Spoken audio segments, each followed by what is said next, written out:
오늘 하나님께서 우리에게 주신 말씀은 사도행전 1장 8절에서 11절까지 말씀입니다. 사도행전 1장 8절에서 11절까지 말씀, 우리 시간 말씀 다 같이 합독하시겠습니다.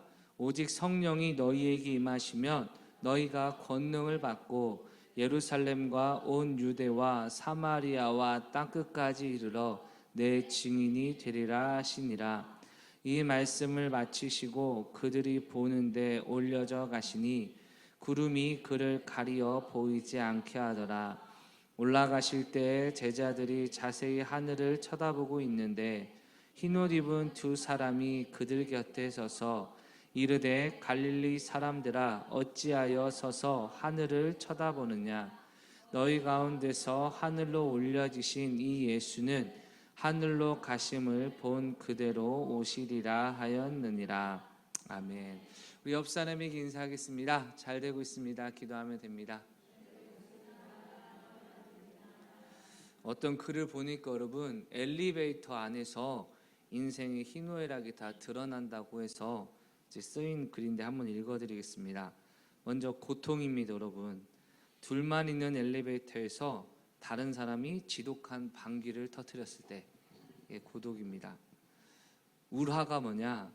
방귀 낀 자가 마치 자기가 안 그런 척 딴척을 피울 때. 고독은요, 방귀 낀 자가 내리고 그날 그 자의 냄새를 홀로 느껴야 할 때. 억울입니다. 그 자의 냄새가 가시기도 전에 다른 사람이 올라타서 얼굴을 찡그릴 때. 울분입니다. 엄마 손 잡고 올라탄 어린아이가 나를 가리키며 엄마 저 사람이 방귀 꼈나 봐 라고 할 때. 허탈은요, 그 엄마가 야 누구나 다 방귀는 낄 수 있는 거야 라고 아이를 이해시킬 때. 마지막 만감교차입니다. 말을 끝낸 엄마가 다 이해한다는 표정으로 나를 보며 씩 미소 지을 때. 분위기가 안 좋습니다. 또 하나 예화를 말씀드리겠습니다. 옛날 얘기입니다. 45층 아파트의 꼭대기층에 사는 신혼부부가 있었습니다. 이 부부는 맞벌이 부부라서 이제 퇴근 시간을 꼭 맞추어서 함께 집에 왔습니다.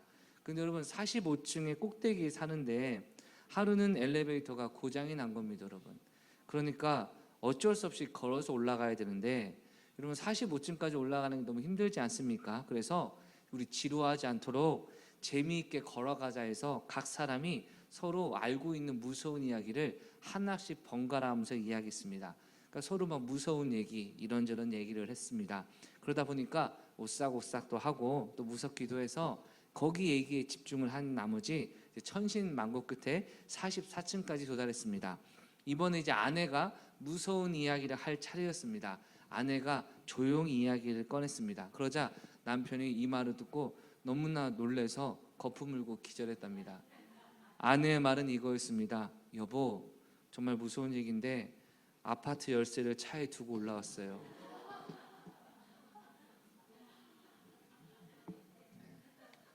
만든 얘기입니다. 여러분, 뭐 거기에 만감이 교차하실 필요까지는 없죠.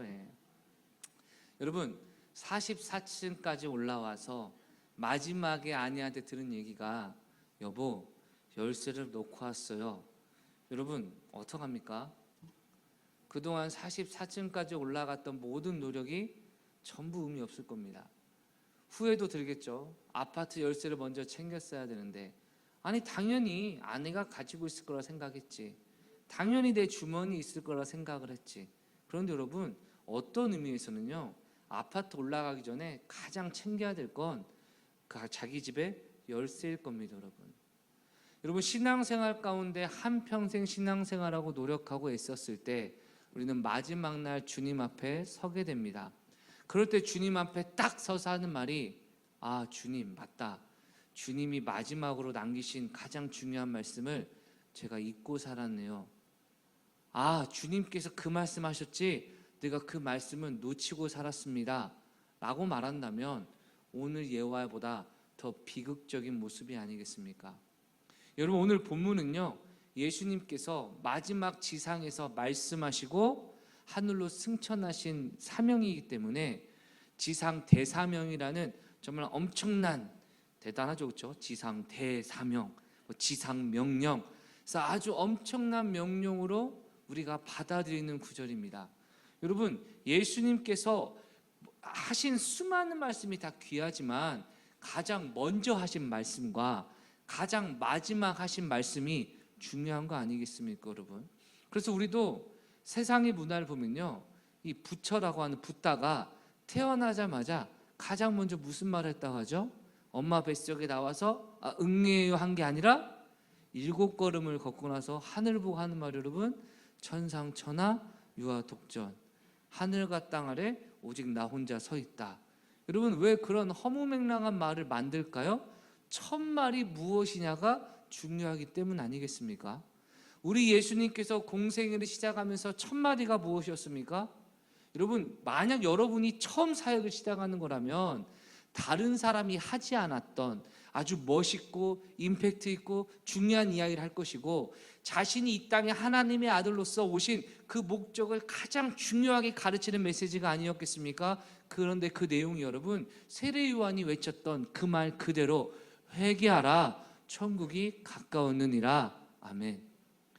돌이키라는 것입니다. 자신의 기준과 생각을 돌이키고 하나님 나라가 이제 성령의 충만함으로 임하게 될 터이니 그 나라의 백성이 되라는 주님의 첫 마디처럼 주님께서 마지막 하신 말씀이 오늘 본문의 내용입니다. 한번 읽어볼까요? 8절입니다.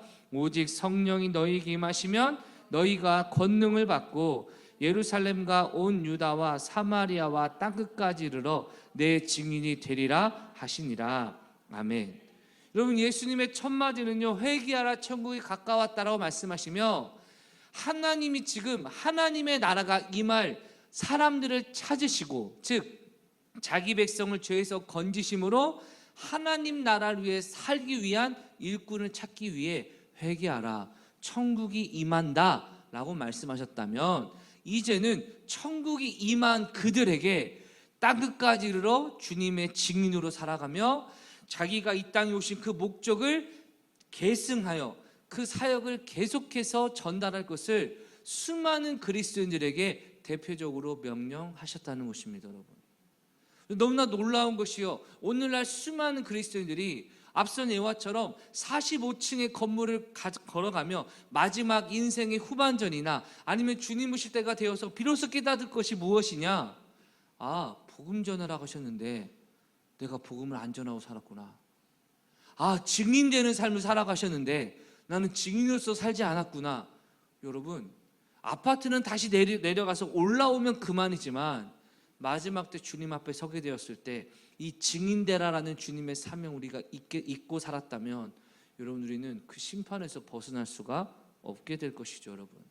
그래서 오늘 말씀을 우리는 정말 내게 주시는 하나님의 사명과 비전으로 깨달으셔서 그리스도인으로 살아가는 것이 얼마나 축복된 삶이고, 할렐루야, 얼마나 많은 하나님의 도우심을 누린다는 사실을 깨닫고 그 주역으로 살아가 이 땅에서도 형통하지만 영원한 천국에서의 삶의 은혜도 누려야 될 줄 믿습니다. 여러분, 먼저 예수님의 말씀 다시 한번 8절 읽어볼까요? 오직 성령이 너희에게 임하시면 너희가 권능을 받고 예루살렘과 온 유대와 사마리아와 땅끝까지 이르러 내 증인이 되리라 하시니라.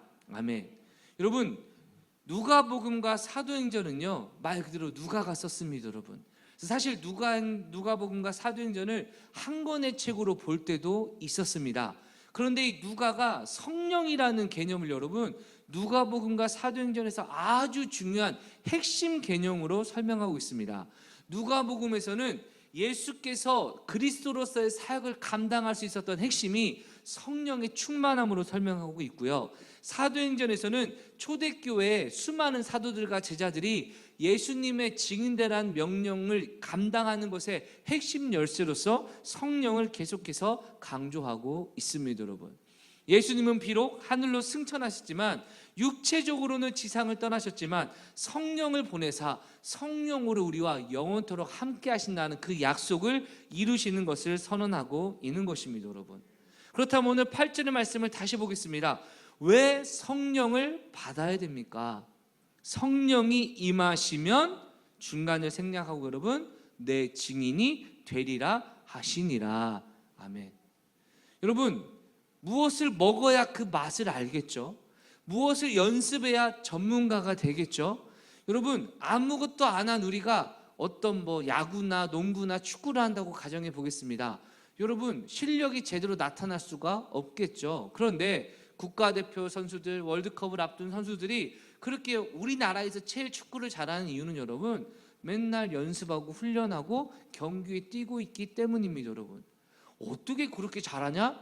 여러분, 어떻게 그렇게 잘하냐도 맞지만 매일 그것을 노력하고 훈련하니까 잘하는 것도 맞는 겁니다. 여러분, 어떻게 증인으로서 주님의 복음을 전하는 삶을 살아갈 수 있느냐? 성령이 임하시는 자에게 하나님의 능력으로 이루신다는 것입니다. 여러분, 할렐루야. 성령께서 우리에게 임하시는 이유는 예수님의 증인되라고 우리에게 사명을 맡기셨기 때문입니다. 여러분, 한때 우리 어머니 아버지들이 우리 학생들에게 컴퓨터를 사줍니다. 스마트폰을 사줍니다. 왜 사줍니까? 게임하고 채팅하고 현질이라는 건 여러분, 게임 아이템을 돈으로 사는 걸 얘기합니다. 또는 나쁜 친구들과 어울리고 번개 모임, 오토바이 뒤에 타가지고 빠라바라바 하도록 연락하도록 그런 걸 사주십니까? 아닐 겁니다. 여러분, 공부하고 아니면 열심히 엄마랑 연락하고 어딘지 모르면 연락하고 학원 갔는지 확인하고 이런 것들을 위해 사주시겠죠. 그렇죠? 근데 여러분, 공부를 열심히 하는 아이는 여러분 컴퓨터를 받고 스마트폰을 받아서 열심히 잘하겠지만, 공부도 안 하고 놀기만 하고 게임하고 싶고 놀고 싶고 이런 아이가 스마트폰 사주세요 하면 부모님 사주겠습니까? 안 사주겠습니까? 안 사주시겠죠. 자, 묻습니다. 하나님이 성령을 누구에게 부어주십니까? 주님의 제자 되기 원하는 자에게 부어주십니다. 그런데 내 인생의 목적과 방향에 증인으로서의 삶을 살아갈 계획이 없는 사람에게 성령을 주시지 않으신다는 겁니다. 오늘날 많은 그리스도인들이 혼란에 빠집니다. 아니, 왜 성령을 안 주세요? 나도 성령 충만 받아서 주님의 은혜 가운데 행복한 삶을 살기 원하는데요. 여러분, 행복한 삶을 살라고 주신 것이 아니라 성령 충만하여 복음의 증인이 되어서 교회를 세우고 잃어버린 영혼들을 주님께로 인도하라고 주님께 소리를 부르신 것입니다. 여러분, 우리가 여러분 말귀를 잘 알아들어야 됩니다. 여러분, 특히 남편들은 여러분 보통 시키는 것만 우리가 알잖아요. 그렇죠? 말해주는 것만 알잖아요. 유명한 예화가 있습니다. 어떤 남편이 마트를 갑니다. 그러자 아내한테 묻습니다. 여보, 뭐 필요한 거 있어? 내가 사다 줄게. 아내가 얘기합니다. 그러면 마트 가서 우유 사고 만약 오렌지 있으면 6개만 사다 줘. 남자 얘기합니다. 알겠어. 그리고 여러분 집에 오더니 우유를 6개 사왔습니다. 무슨 말인지 이해가 안 가시나요? 우유 사주고 만약 오렌지 있으면 6개 사다 줘 했으면 여러분 여자 입장은 뭡니까? 우유 하나 사고 오렌지가 있으면 6개를 사오라는 건데, 남편은 우유 마트 갔더니 여러분 오렌지가 있습니다. 우유 6개 사야겠다. 우유 6개 샀어? 오렌지가 있었어. 여러분, 이렇게 말이 안 통하는 게 남자입니다. 여러분. 그런데 여러분, 예수님께서 오직 성령이 너희에게 임하시면 너희가 권능을 받아서 예루살렘과 온 유다와 사마리아 땅까지 이르러 내 증인이 되리라 라고 말씀하셨다면, 성령이 임하시면 너희는 내 증인이 되어서 예루살렘과 유다와 사마리아 땅까지 이르러 증인이 될 수 있다라고 하시는데, 오늘날 많은 그리스도인들의 고민이 제가 전도를 잘 못하겠는데요, 제가 증인으로서 참 부끄러운데요, 제가 인생을 살면서 교회나 전도를 위해 살아가는 게 너무 부끄럽고 창피하고 못하겠는데요 라고 말하고 있다면 주님이 뭐라 하시겠습니까? 그래, 네가 못하는 거 알기 때문에 성령이 임하시도록 기도하라고 했잖아. 성령이 임하셔야 증인될 수 있다고 하는데 왜 기도하지 않고 성령을 구하지 않으면서 증인으로서 살 수 없다고 얘기하니? 애시당초 살 수 없다고 내가 얘기했잖아. 그러니 오직 성령의 충만함을 입어서 나의 증인으로서 삶을 살아가라. 할렐루야. 여러분, 행복 모임과 셀 모임 통해서 우리 셀과 행복 모임이 부흥되고 전도할 수 있도록 간절히 기도한다면 이 오늘 8절의 말씀이 이루어질 줄 믿습니다. 여러분, 그런데 기도하지 않고 이것을 위해 부르짖지 않는다면 어쩌면 증인으로서 살지 못하는 내 모습, 복음을 전하는 것을 부끄러워하는 내 모습, 막상 전도하자니 창피하고 민망하고 거절당하면 싫을 것 같고 이런 내 모습이 여러분 우리 삶 가운데 찾아오지 않겠습니까 여러분? 어제 청년들이 여러분 그 말 들어보니까 이제 노방 전도를 하는데 한 셀에서는 아예 여러분 테이블을 교회에서 빌려도 되냐고 묻더라고요. 여러분 파란 테이블 알죠, 그렇죠? 그래서 빌려가라 했더니 여러분 파란 테이블을 빌려가서 그 위에 이제 물병 있잖아요, 요만한 거 60개를 놓고 종이를 붙여서 천성교회에서 전도 왔다 그러면 여러분 딱 전도를 한 겁니다, 여러분 길거리에서. 그리고 나서 4개 남기고 다 이제 전달했다 하더라고요. 근데 여러분 제가 어떻게 그걸 알았냐면 그 4시쯤에 시작을 했다 하는데 4시쯤에 전화가 교회 전화로 2통이 온 겁니다. 제가 첫 번째는 못 받고 두 번째 받았는데 하는 말이 뭐냐, 자기가 교회를 다니려고 하는데 천성교회 어디예요? 라고 물으시는 거예요 여러분. 물론 이제 저희가 교회 차량 있냐라고 물으셔서 아직 차량이 없어서 카풀해 한다고 하니까 모현동인데 그래요 하고 전화를 끊으시더라고요. 그래서 빨리 우리 부흥에서 교회 차량이 있어도 차량을 돌아야 되겠구나. 왜냐면 오고 싶으셔도 거리가 머니까 망설이시는 모습이 보이시더라고요. 그런데도 여러분 그럼에도 불구하고 천성교회에서 전도하는 모습으로 나아가니 모현동에서 했으니 그 주변에 지나가시면서 교회를 다녀야 되는데 천성교회로 가야 되겠다라는 그런 마음을 가지신 거 아니겠습니까 여러분? 사랑하는 성도 여러분, 증인이 된다는 것은요 내가 증인이 되어가는 게 아니라 성령님이 내게 임하실 때 자발스러운 반응으로 복음을 부끄러워하지 않는 믿음과 능력이 우리 안에 생길 줄 믿습니다 여러분. 실제로 이 권능이 뭐냐, 헬라어로 디나미스라는 표현인데 성령께서 예수님을 통해 이루셨던 모든 사역들, 병을 고치고 귀신을 제하고 원수를 대적하고 핍박에도 극복하시고 욕에도 참으시고 수치와 모욕에도 견딜 수 있는 능력이 바로 성령이 예수께 공급하신 능력이라고 누가복음을 통해서 누가는 설명을 하고요. 사도행전에서는 그 동일한 능력을 사도와 우리에게 허락하여 주사 주님의 사명을 계승할 것을 권면하고 있는 것입니다 여러분. 즉 우리 사역의 권능의 원천이 무엇입니까? 성령의 충만함입니다 여러분. 여러분 이 순서를 헷갈리시면 안 됩니다. 먼저 성령을 내 안에 임하시면 성령이 나에게 권능을 주시고 그 결과 내 삶의 모든 피곤함과 걱정과 불안함을 극복하는 주님의 제자로 살아가게 되는 것입니다 여러분. 그런데 많은 사람들이요 기도를 통해 성령 충만을 지속적으로 공급받지 않으면 어느 순간 주일날은 이전엔 내가 하나님의 은혜로 사역하면서도 기뻤는데 이제는 주일날 일하는 게 피곤해, 일주일에 한 번 정도도 쉬지도 못하게 하는 교회가 너무 힘들어 라고 점점점 교회 사역이 힘들고 교회가 힘들어서 여러분 점점 썬데이 크리스천, 나중에 교회도 나오지 않는 가나안 교회 성도 이런 식으로 교회를 떠나게 되는데 실제로 많은 목사들이 뭐라고 하냐, 주일날에 청년들을 너무 일시키면 안 된다, 쉬게 해야 된다. 여러분 성령 충만의 원리를 누리지 못한 결과 나타나는 증상을 어떻게 성령이 아닌 다른 것으로 찾는지 모르겠습니다 여러분. 이런 목회자도 마찬가지입니다. 은혜 떨어지면요 목회하기 싫어요, 사역하기 싫어요 여러분.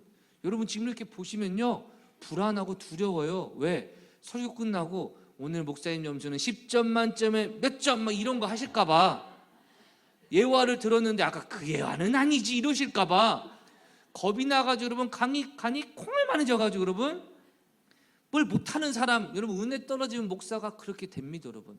이 얘기하면 이분 걸리고 저 얘기하면 저분 걸리고 저 얘기하면 저분 걸리고 다 걸려서 안 하면 내 스스로도 은혜가 안 되고 많은 분들이 뭐야 이런 생각을 하실까봐 여러분 누구나 은혜가 떨어지고 성령의 인도하심이 줄어들면 여러분 사역 자체가 부담이고 도망가고 싶으신다는 생각이 찾아오지 않겠습니까 여러분? 성령이 우리에게 임하는 것이 영적 능력의 회복의 첫걸음인 줄 믿습니다 여러분.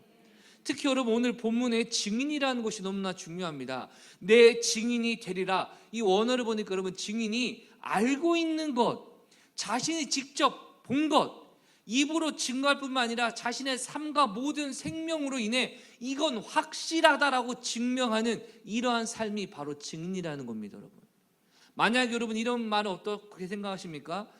은행에 돈을 예금하면 예전엔 여러분 이자율이 상당히 높았잖아요 여러분. 이걸로 설명하면 좀 어렵겠네요. 자, 금값이 앞으로도 계속 오를 거라는 확신이 있습니다. 적어도 10배 정도 오른다고 생각하겠습니다. 이 사람이 이 금값 상승의 증인이라면 어떻게 살겠습니까? 여러분, 금사세요 금사세요 말만 하고 그 돈으로 떡 사먹고 은사하겠습니까 여러분? 그러지 않을 겁니다. 금사세요 말하면서 본인의 돈마다 전부 금으로 바꿀 겁니다. 그 사람의 말을 안 들어도 그 사람의 삶을 보니까 뭐 돈만 모으면 금으로 바꾸고, 뭐 사람한테 돈만 빌리면 금으로 갚아서 나중에 갚아주고, 여러분 금 하고 다니지 않겠습니까 여러분? 왜 그렇습니까? 믿는 것이 그의 실제적인 삶이었기에 삶의 모습으로 증거가 되는 것이죠. 오늘 본문의 예수님의 증인은 뭔지 아십니까? 예수님의 증인이 되어야 된다 이것이 아니고, 예수님의 증인이다 이것에 그치는 것이 아니라 실제적인 삶, 시간을 투자할 때도, 물질을 사용할 때도, 친구와의 교제를 할 때도, 여가 생활에도, 나의 체력에도, 시간도 물질도 모든 것이 예수님의 증인으로서 살아가겠다고 헌신하고 충성하는 삶의 대가집을 통해 이루어지는 것임을 주님은 강조하고 있는 것이죠. 여러분, 하나님 나라가 확장되는 건 여러분, 누군가가 미랄처럼 죽고 나야 하나님의 복음이 확장된다라는 주님의 말씀을 기억하시길 주의 이름으로 축원합니다. 요한복음 12장 24절입니다. 내가 진실로 진실로 너희에게 이르노니 한 알의 밀이 땅에 떨어져 죽지 아니하면 한 알 그대로 있고 죽으면 많은 열매를 맺느니라. 아멘. 여러분, 주님은요, 이 증인으로서의 삶이 무엇이냐? 내 개인의 행복과 만족과 유익을 포기하지 않은 채 남아있으면 한 알 그대로 있지만, 그 한 알이 주와 복음을 위해 땅에 떨어져서 죽어버리면 많은 열매를 맺게 될 것이라고 말씀하고 계시는 것입니다. 아니 목사님, 그거는 미랄 얘기지 진짜 복음에 대한 이야기인가요? 아닙니다. 마가복음 8장 35절은 이 원리를 다시 한번 주님이 강조하십니다.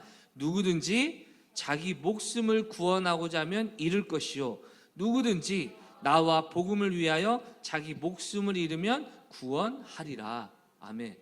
여러분, 예수님께서 증인의 삶을 살아갈 때 성령이 임해야 된다고 말씀하신 이유가 이 때문입니다. 여러분, 우리 중에 누구나 돈 싫어하는 사람이 어디 있으며 자기 목숨 가볍게 여기는 사람이 어디 있습니까? 자기 시간이 남아서 남을 위해 쓰는 사람이 어디 있습니까? 주님은 그러나 말씀하십니다. 주님과 주님의 복음을 위하여 내 목숨까지 바치는 헌신자를 주님께서 그 복음의 능력으로 구원시켜 주신다는 것입니다.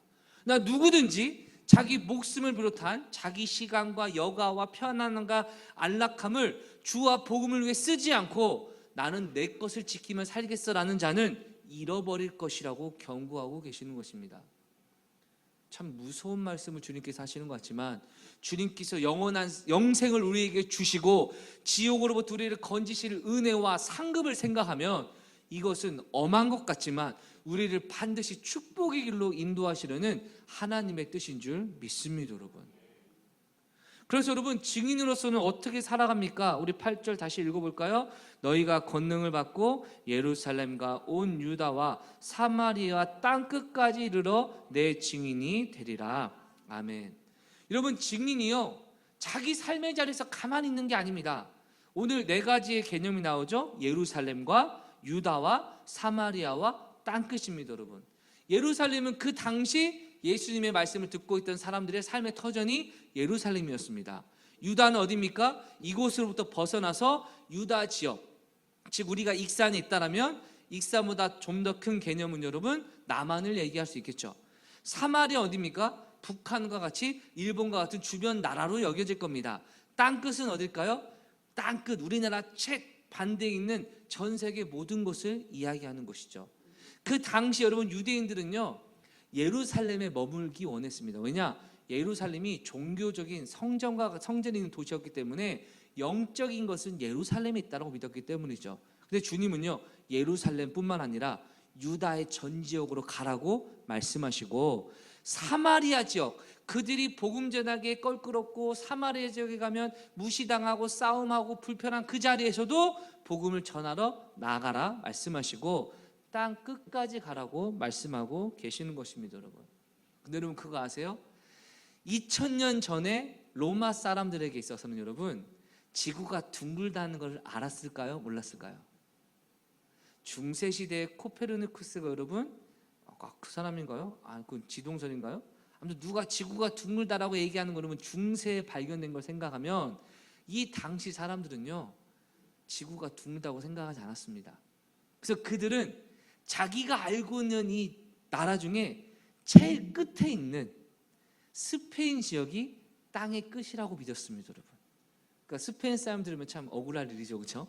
자기들이 지구 끝이라고 생각했으니까. 근데 실제로 여러분, 사도 바울도 그 당시 복음을 전하는 곳을 보면 로마가 전 세계 중심이었기 때문에 전 세계에 복음을 전하고 마지막 서머나, 즉 스페인 지역으로 선교 보내달라고 로마 성도에게 요청하는 거 보면 땅 끝은 여러분, 그 당시는 스페인을 얘기하는 것으로 우리가 추정할 수 있는데, 실제로 사도행전의 역사를 보면 예루살렘과 유다와 사마리아와 땅 끝까지 이르러 복음 전하는 흐름이 그대로 진행이 되는 것을 알 수 있습니다.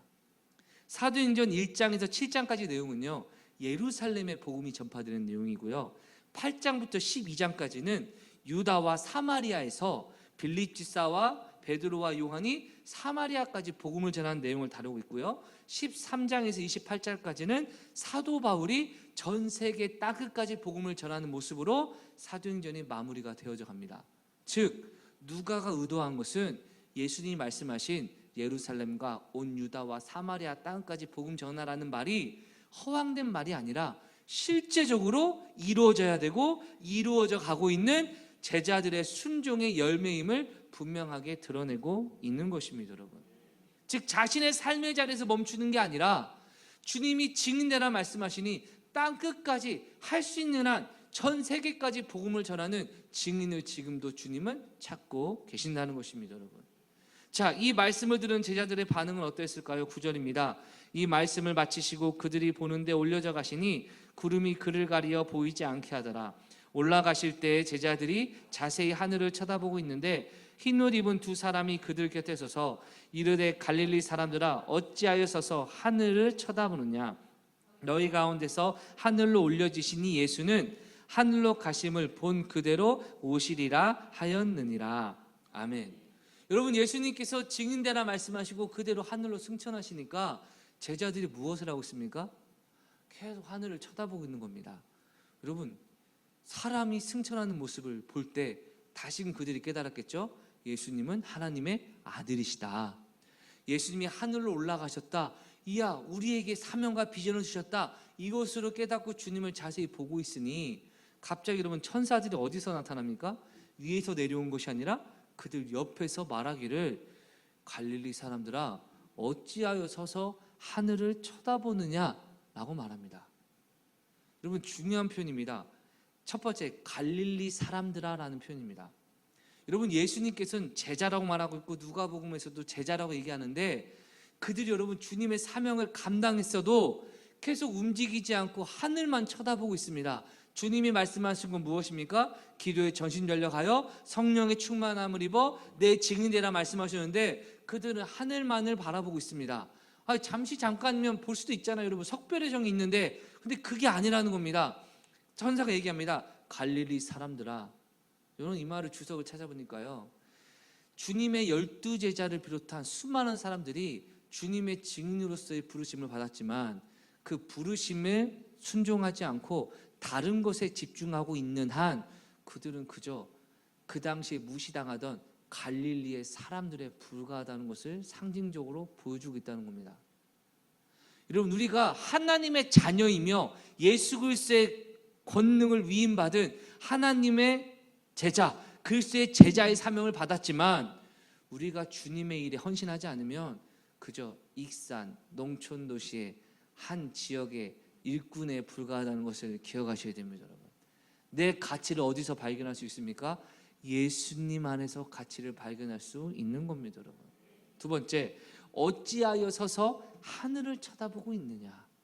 여러분, 이미 제자들은 주님께 무엇을 들었습니까? 증인되라는 말씀을 들었습니다. 그럼 그들은 무엇을 하러 가야 했습니까? 기도하러 가야 됐고, 아직 전도는 아닙니다. 왜냐하면 성령이 임할 때까지 예루살렘을 떠나지 말고 기도의 전심전략으로 주님이 다른 본문에 말씀하셨거든요. 그러니까 그들은 지금 뭐 하러 가야 됩니까? 기도하러 가야 됩니다. 그런데 서서 하늘만 보고 있으니 그만하고 빨리 주님이 말씀하신 명령에 실천하러 가라는 겁니다. 여러분, 오늘날 교회에서 적당주의가 무엇입니까? 주님 말씀을 아는 것에 만족해버리고 주님 뜻대로 기도해야 된다는 것, 전도해야 된다는 것, 선교해야 된다는 것을 아는데도 불구하고 내 삶에 실천을 하지 않고 그냥 깨닫고 언젠간 해야겠다라고 뒤로 물러나는 모습이 아닙니까?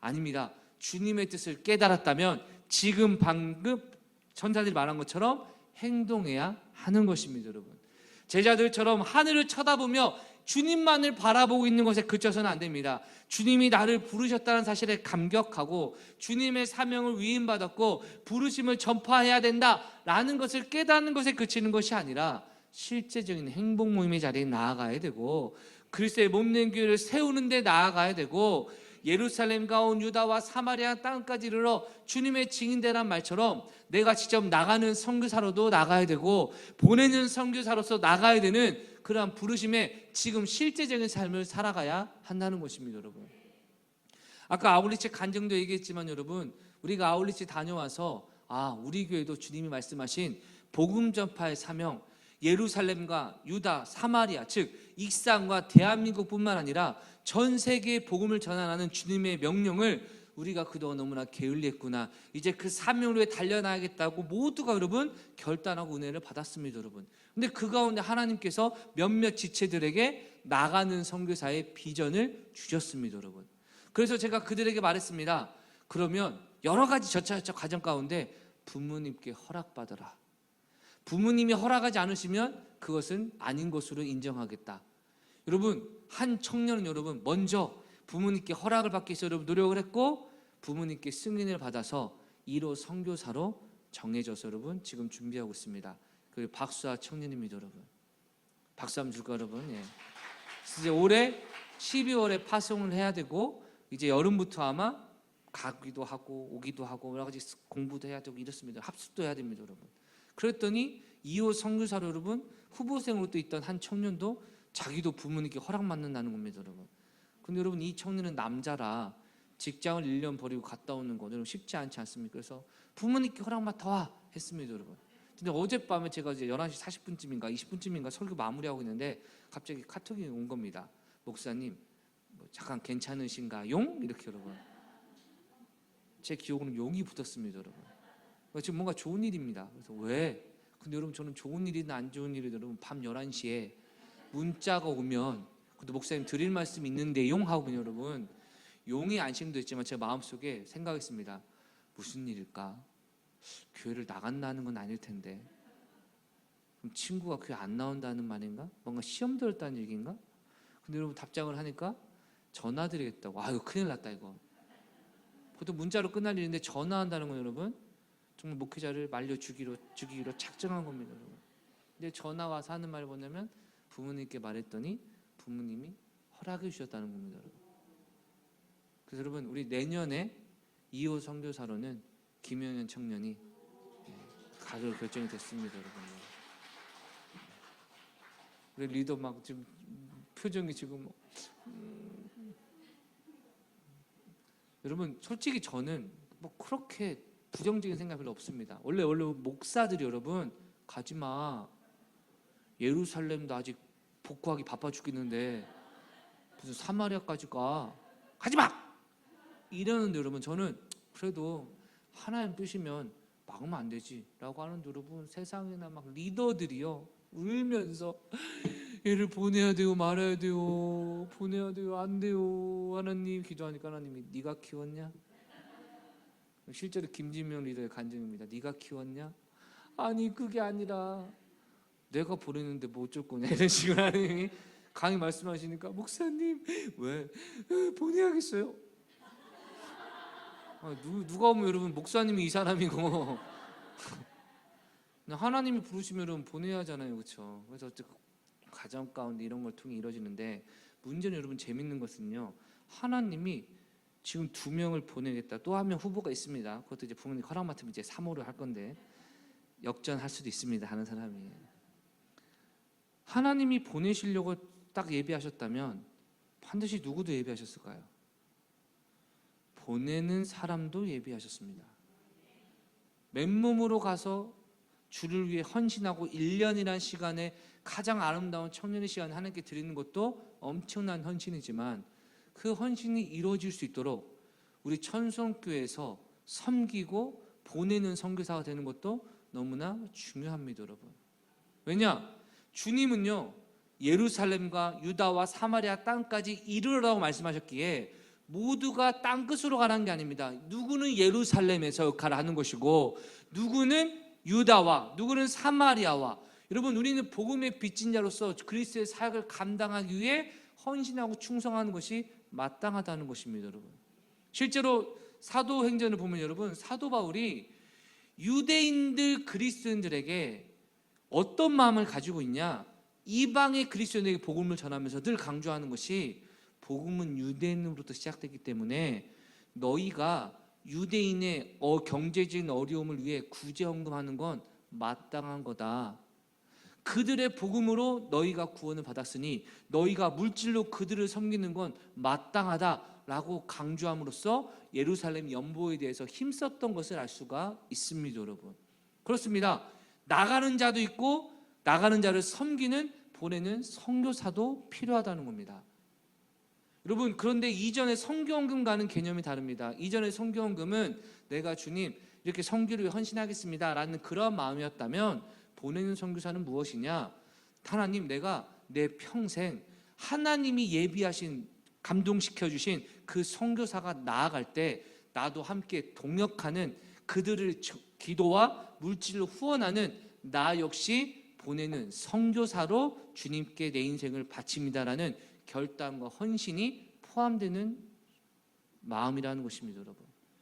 했다가 그치는 이런 것이 아니라, 나도 육체적으로 나가지 못하나 똑같이 나가서 복음을 전하는 일꾼처럼 물질과 기도로 후원하는, 보내는 선교사, 여러분, 이 사역자도 너무나 중요하다는 것이죠, 여러분. 특히 우리 교회 같이 그렇게 교회가 엄청나게 크지 않은 교회는 보내는 선교사가 많이 헌신하고 충성해야 그들이 지속적으로 안정적으로 사역을 감당할 수 있지 않겠습니까? 여러분, 선교사 한 명 보낼 때 여러분 초기 비용으로 300~400만 원 듭니다, 여러분. 그리고 그들에게 매달 150만 원 이상 우리가 보내야 됩니다, 여러분. 그것을 교회가 감당해야 됩니다. 우리 성도들이 감당해야 됩니다. 특별히 보내는 선교사가 이것을 감당해야 될 줄 믿습니다, 여러분. 그래서 우리가 설교 끝나고 나면 여러분, 보내는 선교사 작정하는 시간을 가질 겁니다. 저희 집도 한 사람당 한 명씩 보내는 선교사, 또 하나님께서 나중에 허락하시면, 아직 지한이 지훈이한테 허락받지는 않았지만 여러분, 단기 선교사로 보내기로 이미 아내랑 마음을 정했습니다, 여러분. 누가 먼저 갈지는 모르겠습니다. 그런데 지한이는 엄청 잘할 것 같아요. 전도안 받으면 뭐 어쩌라고 막 따지면서 막 이러고 잘할 것 같은데, 지훈이는 전도하다가 상처받아가지고 뭐 집에 들어올 것 같은 이런 마음이 있어서 여러분, 사회성도 길러야 되고 야성도 길러야 돼서, 아무튼 앞으로 대학 군대 갔다 오기 전으로, 근데 저는 군대 갔다 오고 나서 보내는 게 좀 맞다고 생각하는 게, 군대 가기 전에 남자가 제정신이 아니니까 갔다 와서 하나님께 1년을 드려야겠다라고 생각하는 여러분. 그래서 나중에 단기 선교사로 나가겠지만 지금부터 한 사람당 한 명씩 항구자로 이제 헌신하려고 합니다, 여러분. 사랑하는 성도 여러분, 하나님 앞에 마지막 서게 되었을 때 너는 땅끝까지 이르러 내 증인되란 말에 어떻게 순종하느냐라고 할 때, 여러분, 주님 아시죠? 주님께서 우리 천성교회를 통해서 나를 보내는 선교사로 부르실 때 나 그 부르심에 순종하며 나아갔습니다 라고 해야 되고, 여러분, 그리고 계속 보내는 선교사로 살아가야 우리 단기 선교사들을 위해서 계속 마음을 쓰게 되고, 물질이 있는 곳에 마음이 있다고 우리의 물질을 아껴 헌신하며 주의 나라를 확장하기 위해 기도하고 헌신하는 삶, 너무나 중요하지 않습니까, 여러분? 항구자당 5만 원입니다, 여러분. 그런데 만약에 나는 경제적으로 너무나 부담된다, 적은 금액이라도 계속해서 정한 금액대로 헌신하는 모습도 괜찮습니다. 그러나 우리가 150만 원을 확보해야 되기 때문에 이제 한 구자를 받는 여러분, 한 구자 이상 하셔도 상관없습니다. 하나님이 감동 주시는 대로 억지로 하지 마십시오. 억지로 하는 거 여러분, 교회에서도 원치 않고 하나님도 원치 않고, 여러분, 사단이 우리를 시험 들게 할 겁니다. 제가 말하는 것은 무엇이냐, 하나님, 나도 보내는 선교사로 쓰임 받고 단기 선교사가 파송되어 수많은 열매를 맺을 때 나도 마지막 주님 앞에 서서 주님, 내가 이 열매에 동참한 거 아시지요? 착하고 충성된 종아, 내가 알고 있다라고 인정받기 위함, 그리고 복음의 일꾼으로 살아가기 위한 결단임을 깨달으셔서 이 마음이 왜곡되거나 오해되지 않고 정말 하나님 앞에 연락되는 귀한 시간 될 수 있도록 여러분 충성하시고 최선 다하셨으면 좋겠습니다. 우리 모두가 복음의 증인이고 보내는 선교사의 헌신은 우리가 증인으로서의 삶의 실제적인 행동과 대가 지불입니다. 여러분, 누가 그런 얘기 하더라고요. 한 달에 커피 10잔만 덜 먹어도 보내는 선교사 헌신할 수 있고, 간식 아니면 뭐 게임 현질 아니면 친구랑 밥 한 끼 먹는 거, 그런 거 한 달에 한 번만 줄여도 하나님 나라 확장을 위해 충성할 뿐만 아니라 내가 선교사로서 주님께 인정받는 길이 있는데 우리의 가치가 어디에 있느냐에 따라 모든 것이 달라질 것입니다. 여러분, 그러나 저 강신우 목사, 여러분 담임 목사된 지 4년 차인데 헌금에 대해서 강조하거나 작정 헌금에 대해서 요청하거나 여러분 헌금 많이 하십시오라는 얘기를 저는 한 기억이 없습니다만, 보내는 선교사로 세우는 것은 이후에 우리 교회 여러분 단기뿐만 아니라 장기 선교사 10명도 파송하는 것이 우리 교회의 비전입니다. 여러분, 그래서 이 보내는 선교사의 헌신은 지금 단기 선교사뿐만 아니라 앞으로 장기 선교사의 사역에서 준비하여서 이 보내는 선교사 헌금은 교회 재정과 따로 분리하여 오직 장단기 선교사 지원에만 쓰이도록 할 예정입니다. 여러분, 그래서 이를 위해서 여러분 헌신해 주시고 기도해 주시고, 하나님의 부르심과 깨달음이 있다라면 멀리 서서 쳐다보는, 하늘만 바라보는 모습이 아니라 주님이 이대로 다시 오실 것을 믿고 지금 순종하고 기도하고 헌신하고 충성하는 주님의 제자로서의 삶을 감당하시길 주의 이름으로 축원합니다. 기도하겠습니다. 하나님, 우리의 모든 삶을 주관하시는 신실하신 하나님, 우리를 보내는 선교사로 이 시간 부르시고 또한 작정하는 시간을 가지고자 합니다. 하나님의 비전으로 전 세계를 바라보게 하여 주시고 지금보다 천하보다 귀한 한 영혼을 주님께 인도하기 원하는 주님의 은혜와 사랑으로 인도하여 주시옵소서. 역사하신 주님 감사하며 예수님의 이름으로 기도드렸습니다. 아멘.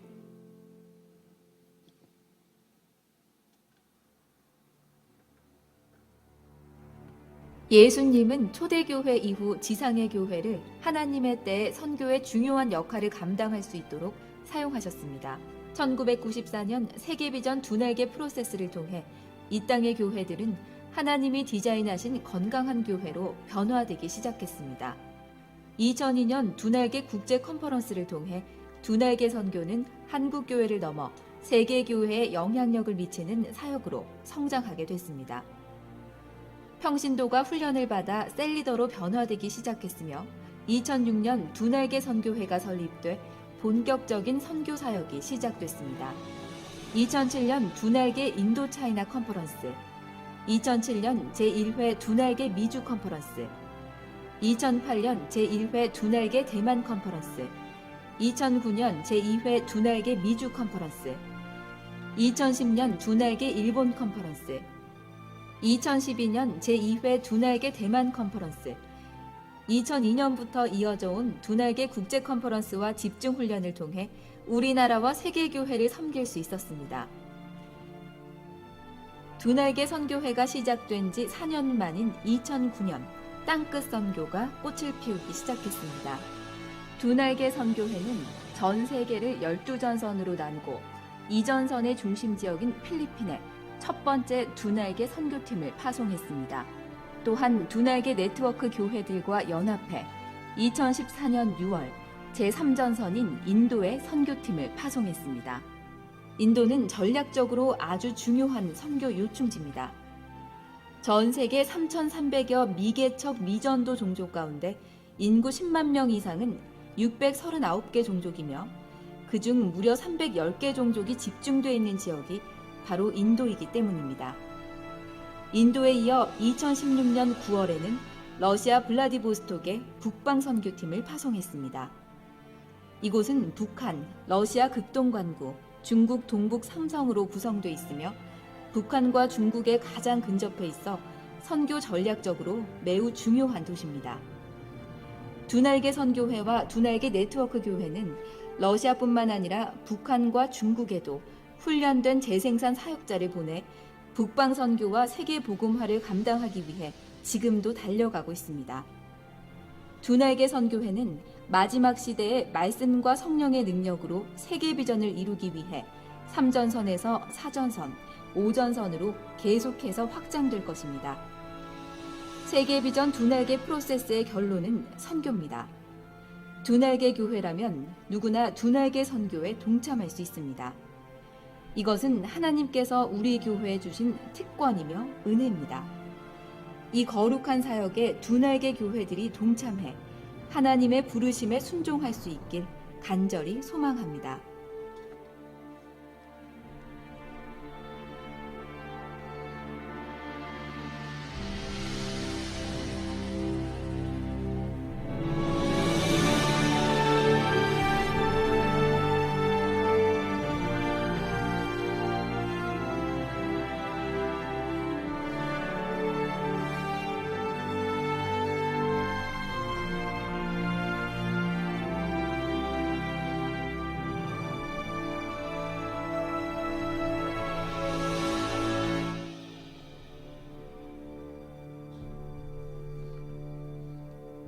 이 시간 이제 보내는 선교사 작정서 작성 시간입니다. 주보를 보시면 보내는 선교사 작정서가 있습니다. 그래서 내용 한번 보시면 주님은 너희는 가서 모든 민족으로 제자를 삼으라고 하셨습니다. 이 말씀에 순종하여 우리 교회도 단기 선교사를 파송하여 지원하고자 합니다. 모든 성도가 직접 선교지로 갈 수는 없습니다. 그러나 보내는 선교는 누구나 참여할 수 있습니다. 모든 성도들이 기도와 물질로 열방을 복음화하는 위대한 사명에 동참하는 은혜가 있기를 축복합니다. 아멘. 그래서 여러분 이제 매월 이제 구자를 작정하셔서 여기 이름과 서명을 하시고 제출해 주시면 그것을 갖고 이제 선교회 보내는 선교사로서 이제 세움을 받고 이제 보내는 선교사 명단이 이제 파송되는 선교사 이름 밑에 이제 기록이 되어서 많은 사람이 함께 그 사역에 동참하는 비전으로 나아갈 줄 믿습니다. 여러분, 하나님께서 쓰시는 일꾼 사명으로서 우리 모두가 동참하는 계기가 되었으면 좋겠습니다. 이 시간 우리 찬양 한 곡 하실 때 뒤에 앞에서부터 작정서 받아주시고 하나님께 나아가는 시간 갖도록 하겠습니다. 이 시간 우리 물이 바다 덮음같이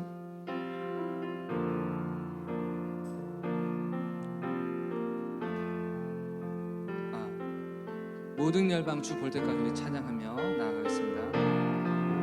내 눈 주의 영광을 보내 우리 가운데 계신 주님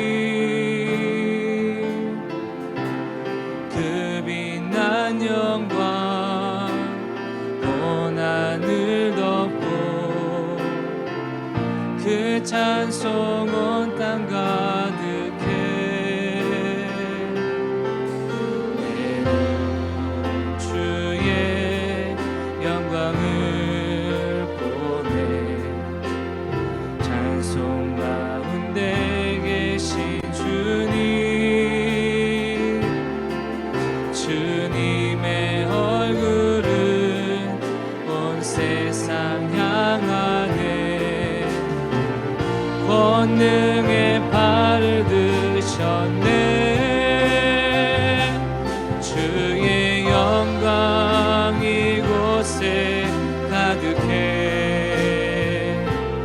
우린 선의 주님과 함께 찬양하며 우리는 전진하리 주볼 때까지 주의 영광 이곳에 주의 영광 이곳에 가득해 우린 선의 주님과 함께 찬양하며 우리는 전진하리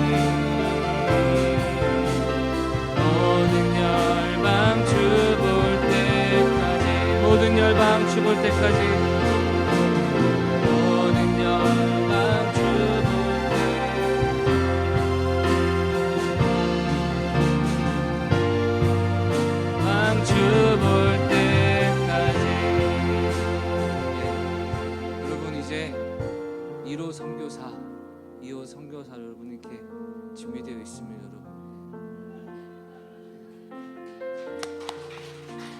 여러분, 이들만 하나님이 부르신 것이 아니라 우리 역시 이들과 함께 동참하는 보내는 선교사로 이 시간 우리를 부르신 줄 믿습니다.